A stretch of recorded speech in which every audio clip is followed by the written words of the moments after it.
Hey guys, how are you? Welcome back to my garden. We are in late autumn, almost winter, but as you can see, it looks really beautiful today. It's a quite mild day actually in the garden. And what I want to show you in today's video is that even though we are late in the season, you can still find beautiful color in the garden.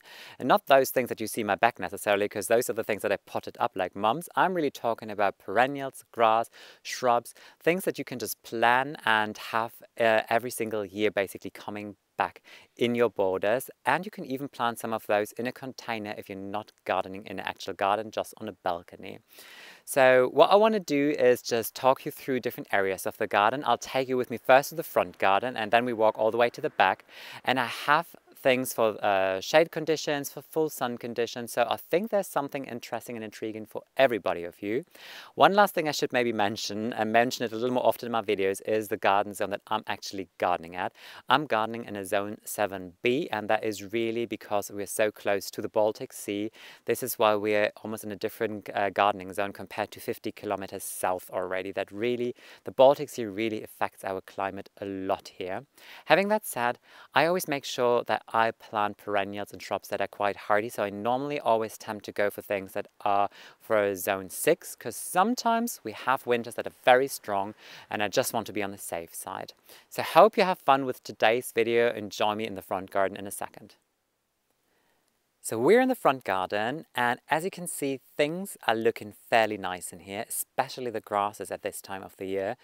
They are in their late autumn color here, and all different kind of like brown and beige, but really beautiful, glowing in the sun. And I think with the green hedge as a backdrop, they've really popped now. You really get to enjoy and see that texture and everything. But in here, I do not want to talk about the grasses. I want to talk about something else that you already see here.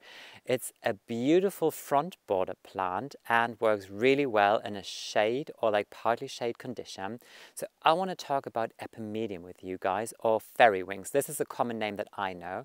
I want to just like show you how it sits in the borders. You really get to see and understand the value and why I love it. We have all different kind of textures going on here, like the airy texture from the grasses and the Euphorbia here, the asters, and then you have this beautiful kind of like pillow of leaves from the Epimedium. They really grow strong and vigorous.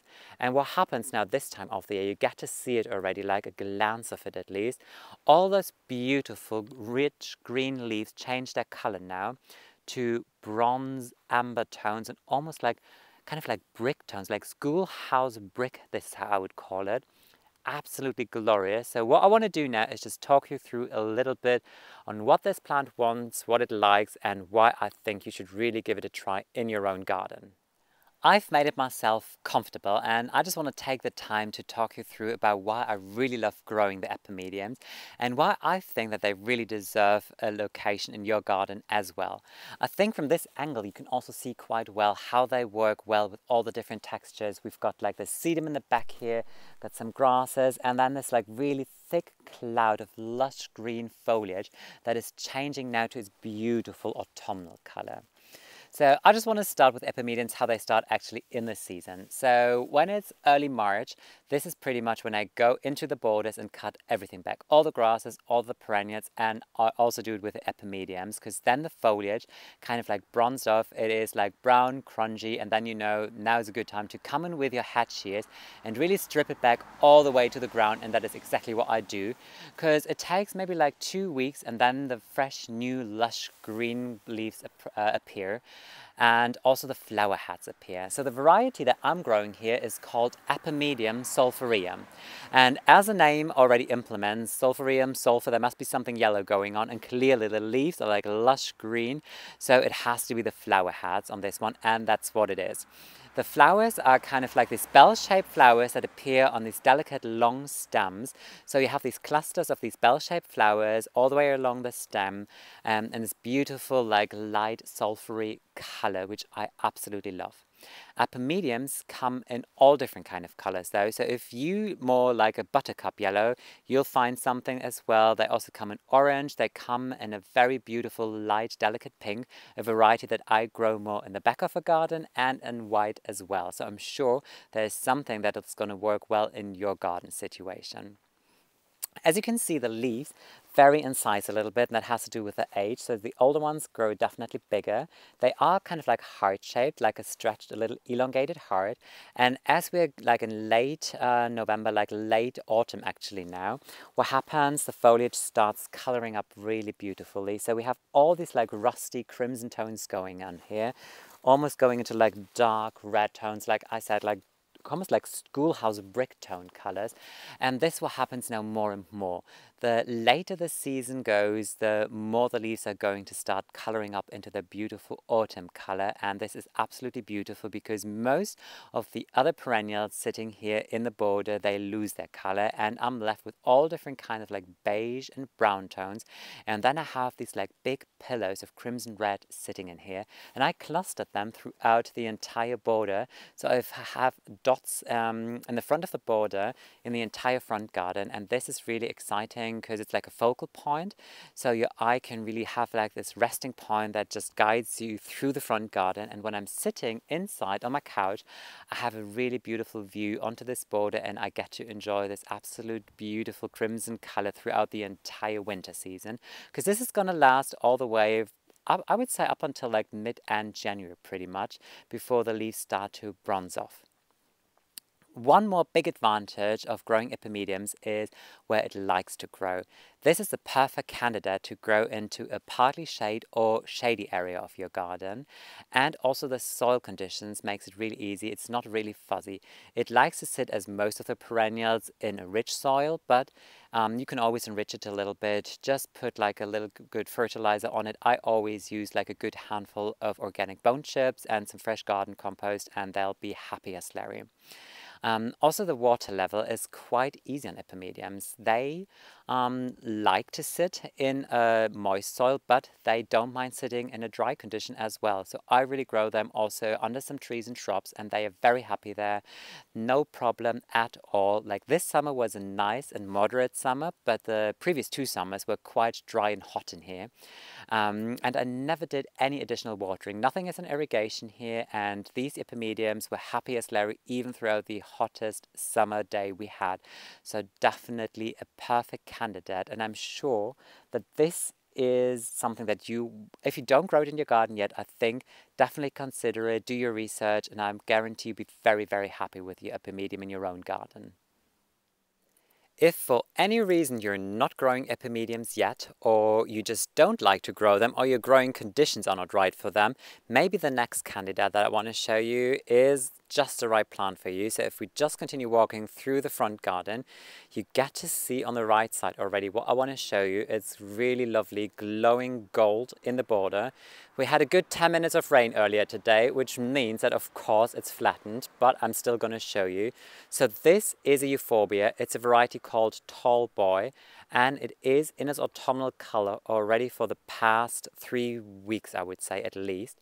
And if I just swing around and show you from all different sides, I think you really get to see just the beauty of it. I mean, this is just the foliage. It really has this additional color value. I just have this one clump here, but I think I'm going to amp up my game and put it in another area as well. So if you have a full sun condition with a poor soil, this might be just your candidate. And if I go closer, even look at the stems in this beautiful red coloring, all those colors in this one single perennial, just beautiful. So I've made it myself comfortable. Again, the kneeling pad is not just for kneeing on it, also for sitting on it. I can tell you, really cushy. As you can see on the Euphorbia, I don't stake any of my perennials in the garden. And when a rain shower strikes, some of them lay flat. But as it dries off, I can tell this is going to bounce back, because I've seen it. This is normally what it does. Why I want to talk about this perennial in particular, of course, I want to talk about like autumn color interest, and I think this is really interesting just when you look at it. It has this like golden, beautiful coloring with the red stems, and when the sun is shining on it, it is literally glowing in the sun. And here you can tell how it is changing its color. So it really comes from this like green, beautiful tone, and the tips start to yellow off, and it goes all the way into these golden autumnal tones. Besides the coloring, I also think Euphorbia just looks interesting as a structure, because the foliage, it is like this long stem, and then all these leaves come out almost looking like a little pine tree. Every single one of them almost looks like a little pine tree. As the season progresses, these stems grow longer and longer. So mid-year, like about July, August, even September, the stems were maybe this height, and it looked like a little forest of different pine trees. It was so beautiful. I really enjoyed this side so much. This variety is called Tallboy, and it comes quite early in the year and it flowers quite early in the year in these like sulphury yellow colors. So this is like the color scheme that I have going on for the front garden. When it comes to yellow, I really focus on like these sulphury tones. And this variety comes with a beautiful scent as well. Something you might want to consider though, it is quite strong, and I did not know that Euphorbia can be scented, but this variety is. So if you don't enjoy a particularly strong scent, this might not be the perfect choice for your terrace, but if you do enjoy a good scent, this is a perfect candidate.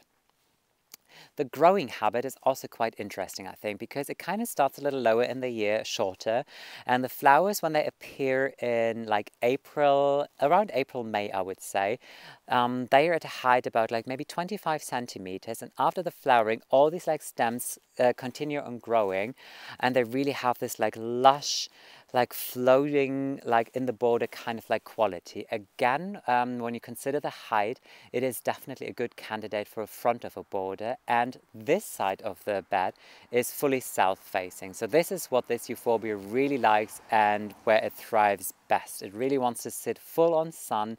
When it comes to soil, it does not want to sit somewhere in a too rich soil. It likes a quite poor soil. So this is why I plant next to sedum. They are just a perfect neighbor, mixed with some grasses, mixed with a rose in here. So all of those are just like the perfect combination, and they're really enjoying their life here. I think the last thing that I can just say about it is basically how it spreads, because this is also quite interesting. I didn't know it beforehand, but I like how it spreads. It forms little runners. They can go quite far, but they're not aggressive. So if you're bothered by that, you can just easily pull them out. But when a plant spreads like that, that means you can always propagate really nice and easily. And I only have this clump here because I was trying it out 2 years ago and see how I like it, and I love it actually. So I want to put it here and there to have like more clumps of these. And since it spreads with the runners, I can just come in there next year, take some of them and just put them into their new location. So that is just the last great advantage for me about this plant.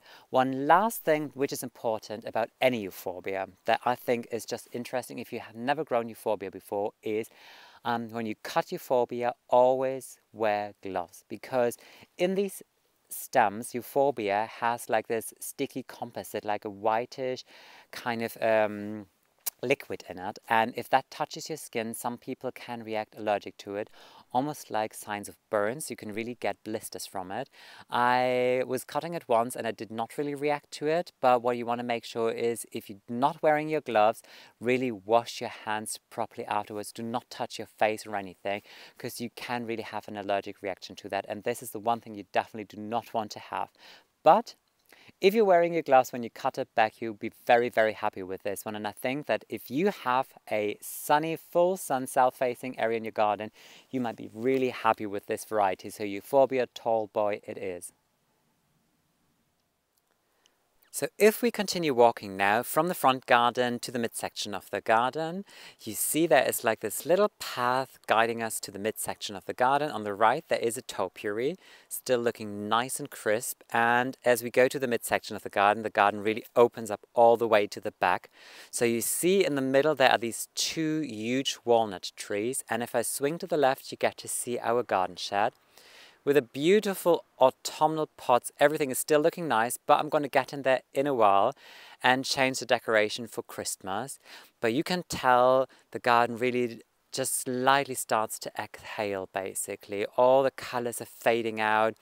You still have like these glimpses of like red from the grasses on the right. But what I want to show you, might already see it approaching on the left, is a shrub actually, and it is one of my favorite shrubs you can grow in the garden. I'm talking about Catinus, and that is a variety called Royal Purple. So the common name for Catinus is smoke bush, and I'm going to tell you in a second why, but just take a look at this autumnal color and display. Absolutely stunning and beautiful, like little art pieces, every single leaf different in color with a different pattern on it. And when the sun is out, they really seem to glow like ambers in the sun. Absolutely stunning.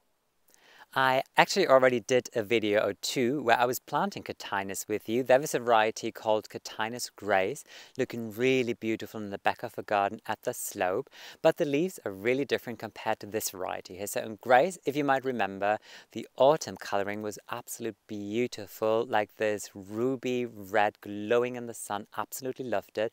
But all those leaves are gone, they're all on the ground now. Well, this variety here, which is called Royal Purple, still clinging on to all of its leaves, and we had a quite severe storm going through the garden 2 days ago, and still all the leaves are attached. There's hardly anything on the ground, so really happy about it. And this is why I want to recommend it to you as an absolute beautiful late autumn color that you might want to introduce to your own garden. So as the plant name already implements, Royal Purple, it comes with these really dark, almost purplish, I would more say like dark burgundy leaves early this spring.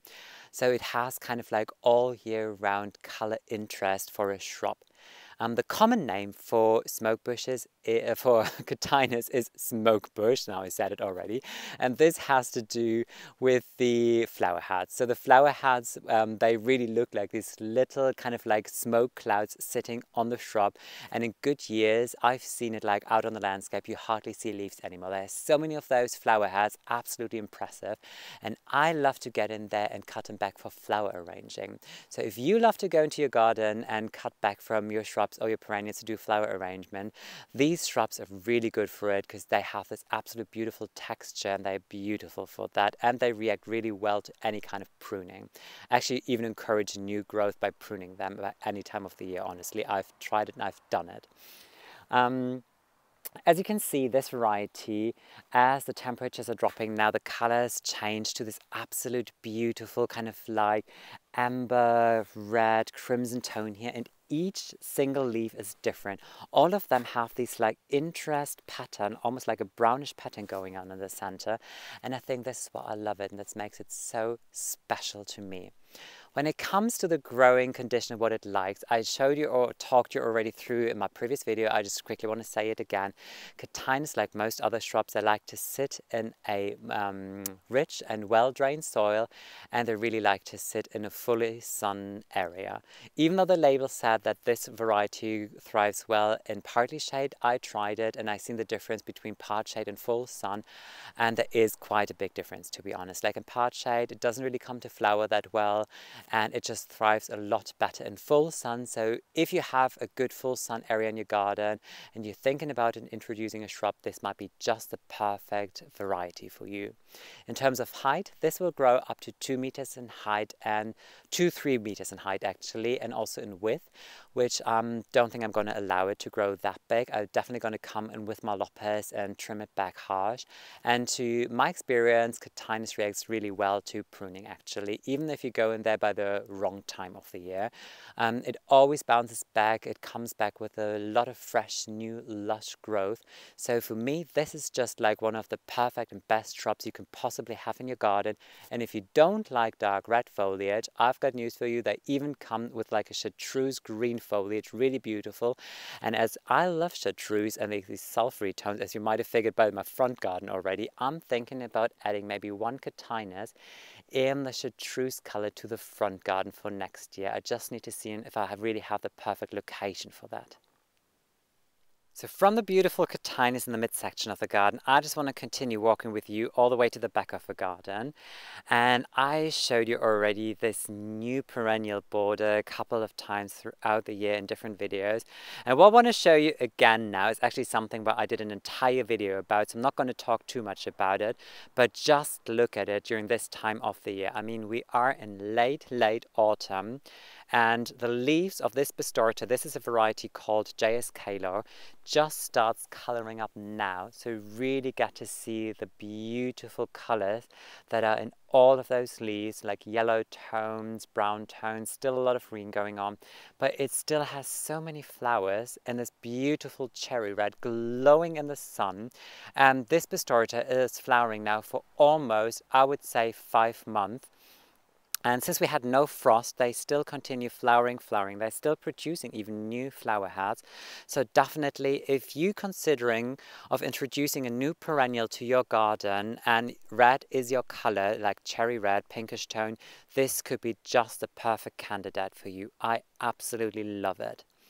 So as you can see, I just want to show you basically, as this is almost like a little late autumn garden tour now.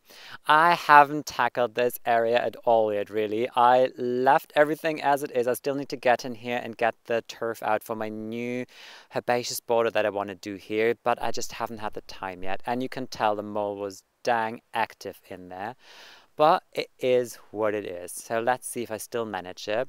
The last thing I want to talk about with you today's video is this grass here, and this is a Miscanthus. This is Miscanthus giganteum, if I say it right now. I'm not 100% sure, but just look at the height. I'm going to stand next to it in a moment. This grows up to 3 meters in height, and it really does. And you can tell that it has just an absolute beautiful autumn coloring going on. It still has a lot of green in it, but then all of these tones of like yellow and gold in here. And when the wind is picking up, they are so gently waving in the wind. Absolutely love it. So what I want to do now is just talk you through a little bit about this variety and why I love to grow it in my garden. Isn't that just impressive? What an impact for a grass. So when I bought this a couple of years ago, I just read on the tag Miscanthus, and I had no idea what I got myself into. And at one point I was like, it just doesn't stop growing. What is this? What kind of variety did I buy here? And then I figured, okay, I kind of bought the biggest Miscanthus there is. So this grows really up to 3 meters in height, and clearly here it does pretty much. In a good hot summer, even more, I would say. So there you already see what kind of growing conditions it likes, kind of like what all Miscanthus like. They like to sit in a well-drained soil, full sun. So this is like southwest facing, so it's definitely enjoying its life here, and this is what it wants. This is just where Miscanthus thrives best. I think what is so special about the variety, besides the height, is really just when you look at the autumn display and the coloring, basically, because you really get to enjoy these different tones of like green. This is kind of like its summer color actually, all the way up into these different tones of like yellow and gold, and then it dries off slowly. I think this is what makes it really interesting and beautiful. And we're growing it here kind of like a hedge to really have this entire full impact.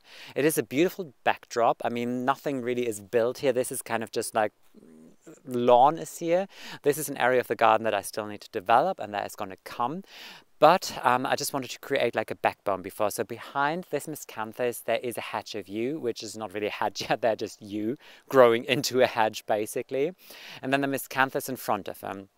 Because early in spring, when I cut the Miscanthus back in beginning of March, actually first 2 weeks of March, it really takes quite a long time for Miscanthus to really push through and come back again. So I think for a good like 6 weeks, maybe even longer, not a lot is going to happen. But when it starts growing, this variety starts growing like crazy. It grows probably like 15, 20 centimeters sometimes in a really, really good day. Not 20, but maybe 10 centimeters in a really good day. Up to its full height, and this is the beauty of it, I think. So this is how I use it. There is a yew in the back, and then at one point the yew kind of like disappears a little bit, and then it's really time for the Miscanthus to shine here. I did my research because I was just intrigued, does it actually come to flower? Because here it never did. Apparently it can come to flower, but I think then it just really needs to have like even hotter, warmer conditions to what it has here, and probably even more sun, which I kind of find a little difficult to believe because, I mean, we're kind of northeast, so the summer nights are quite long here. But if you're in an even hotter, warmer climate, maybe you get to enjoy the flower heads. I don't need to, because for me it is really just about the beauty, the height and the elegant growing habit that it has. So definitely, if you have a space to grow something big and impressive in your garden as this, I think that this might be just the right Miscanthus variety for you. You guys, that was it for today's video. I hope you enjoyed today's garden tour through my late autumn garden and also enjoyed the colors that I was showing you. I think it's really important just to introduce some late autumn colors to each and every garden, because very soon garden gets into its dormancy and what is left are all different kinds of brown, almost like I always say 50 shades of beige. This is pretty much what my garden is going to look like at one point, and I think yours kind of as well. But I can just say thank you so much for watching today's video, and I would really love to welcome you in my garden very soon again. Until then, have a lovely day. Bye.